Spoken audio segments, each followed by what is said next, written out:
Hi అండి. Kitchen సింక్లో tea powder వేస్తే ఏమవుతుందో తెలుసా? వామ్మో, మీరే చూసేయండి. అద్భుతమైన టిప్ తెలుసుకునే ముందు చిన్న రిక్వెస్ట్ అండి. ఫస్ట్ టైం మన ఛానల్ ఎవరైనా చూస్తూ ఉన్నట్లయితే ఒక్కసారి ప్రీవియస్ వీడియో చూడండి.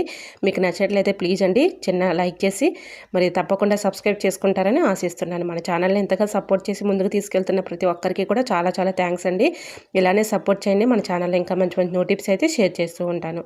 సో మనం రోజు కూడా ఇలా కిచెన్ సింక్ అయితే గిన్నెలు కడుగుతూ ఉంటాం కదండి. సింక్లో ఇలా కడిగేసిన తర్వాత క్లీన్ చేసిన ఒక్కోసారి బ్యాడ్ స్మెల్ వచ్చేస్తుంది ఉంటుంది. అలా బ్యాడ్ స్మెల్ లేకుండా ఉండాలంటే ఈ చిన్న ట్రిక్ని ట్రై చేయండి. ఇలా పడేసే టీ పౌడర్తో ఈజీగా మనం సింక్ అయితే క్లీన్ చేసుకోవచ్చు.